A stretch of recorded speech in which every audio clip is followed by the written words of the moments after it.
the successful teams made bold and aggressive offseason moves that have paid off. Derk Henry right now deserves serious consideration for MVP of the league.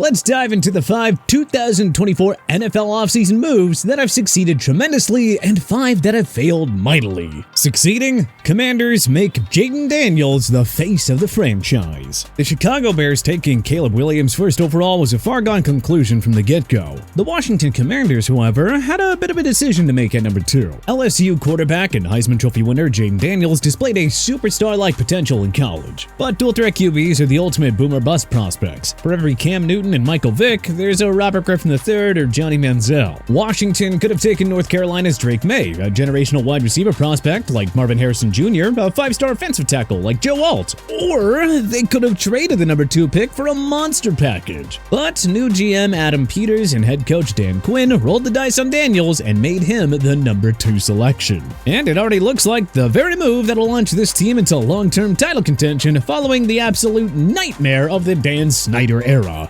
Daniels has flourished as an accurate pocket passer and dynamic runner with a 1K rushing season in reach. He's been the best defensive rookie by a country mile, and more importantly, has the Commanders in the running for the NFC East Division crown. Daniels looks every bit like the superstar that we saw at LSU. Unlike most first-year QBs, he's not committing those careless rookie mistakes. He's currently displaying Aaron Rodgers-like accuracy and Lamar Jackson-like mobility, which is, well, pretty good if you ask us. Reaching the postseason would just be gravy. Washington hit the jackpot with its new GM, head coach, and QB. Daniels is the future in DC, and the long-suffering Commanders fans finally have something to cheer about for years to come. Failed, Titans signed Calvin Ridley. Ridley was the top wide receiver to hit the 2024 NFL free agent market, and the assumption was that he would want to sign with a contender at this phase of his career. But it was the rebuilding Tennessee Titans who came out of nowhere to win the Ridley sweepstakes, signing the 2-time 1,000-yard receiver to a lucrative 4-year contract worth $92 million. The contract was awfully risky for a wide receiver in his 30s. Tennessee also paid superstar money to a player who never earned a Pro Bowl nod,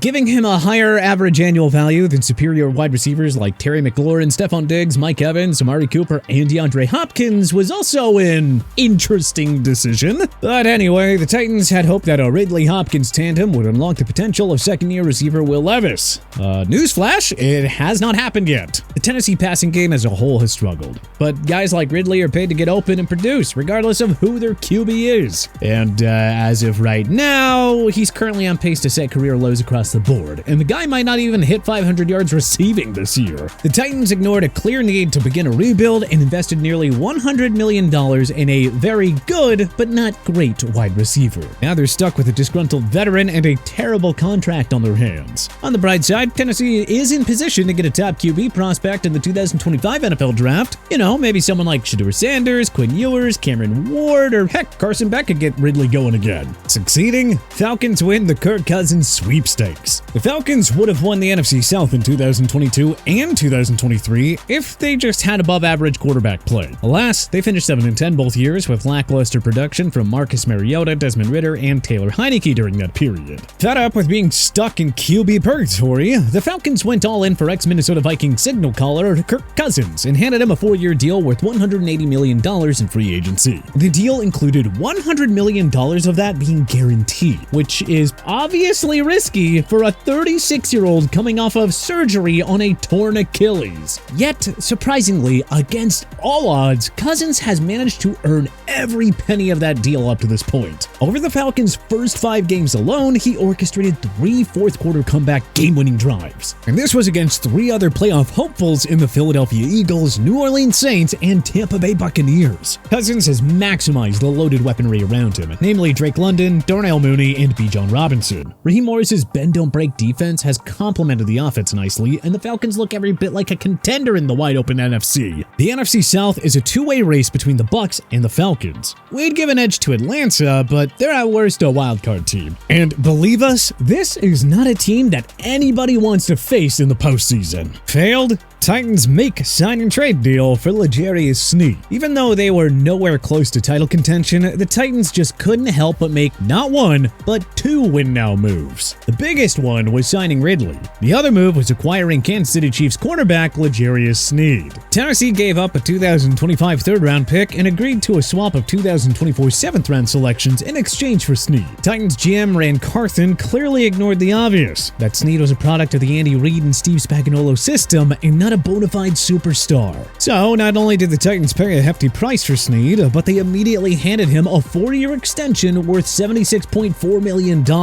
Even though Tennessee's secondary has been a surprisingly dominant group this season, Sneed is not a reason as to why. His Pro Football Focus grade was an abhorrent 36.3 through Tennessee's first 5 games. And according to Pro Football Reference, Sneed allowed a 91.8 passer rating when targeted over that period. So not only is he failing to play like the superstar that we saw in KC, but Sneed is doing more harm than good. A third-round pick and $76.4 million for that? Oh, gosh, sheesh. Allow the Chiefs' stud cornerback tandem of Trent McDuffie and Jalen Watson to remind you that any defensive back can flourish in Spagnuolo's defense. Succeeding? The win-win Stefon Diggs blockbuster. We're going to list the Buffalo Bills and Houston Texans as winners in the mega trade involving all-pro wide receiver Stefon Diggs. The superstar wideout became a bit of a problem in the Bills' locker room, and Josh Allen had a knack for forcing the ball to him. So the Bills finally gave in and traded Diggs, along with 2 late-round picks to the Texans for a 2025 second-round pick. So, how has this trade fared? Diggs has continued to play like a star in Houston's offense, and Nico Collins' injury makes the veteran all the more valuable to CJ Stroud. Buffalo's offense also hasn't missed a beat. Allen has spread the ball around to his rebuilt offense featuring Khalil Shakir, Dalton Kincaid, and Keon Coleman. And then the Bills acquired Pro Bowler Amari Cooper from the Cleveland Browns after their Week 6 win over the New York Jets. So the Bills and Texans both look like Super Bowl contenders. Diggs is flourishing with Stroud, Allen has a new number 1 in Cooper. This trade can safely be filed under win-win for everybody involved. Failed, Panthers give away Brian Burns to Giants. Having already given away Christian McCaffrey, DJ Moore, and essentially Caleb Williams for pennies on the dollar, the Carolina Panthers were at it again at the trade table. A month before the draft, they traded superstar pass rusher Brian Burns to the New York Giants in exchange for 2024 second and 2025 draft picks and a swap of 2024 fifth-rounders. And here's what happened. Burns has helped the Giants re-emerge as a prolific defense alongside fellow stud pass rushers Dexter Lawrence and Kayvon Thibodeau. The Burns trade hurts so much more because the Panthers rejected 2 firsts and a second-rounder from the Los Angeles Rams for his services at the 2022 trade deadline. This current Panther squad are as lousy as last year's group. Something tells us that this helpless defense would be maybe a little bit better with the 2-time Pro Bowler. Succeeding, Saquon Barkley joins Eagles' flock. After the Giants made the mind-numbing decision to let Saquon Barkley walk for nothing in 2024 free agency, the Philadelphia Eagles pounced on the opportunity and made their arch-rivals pay big time. I'm gonna have a tough time sleeping if Saquon goes to Philadelphia, I'll tell you that. After playing like a superstar behind a wretched Giants O-line, Barkley has embraced the luxury of a top-tier run-blocking unit. Amid injuries to key players like A.J. Brown and Devontae Smith, and inept coaching by Nick Sirianni, Barkley and Jalen Hurts have kept the Philly offense afloat as an explosive rushing duo.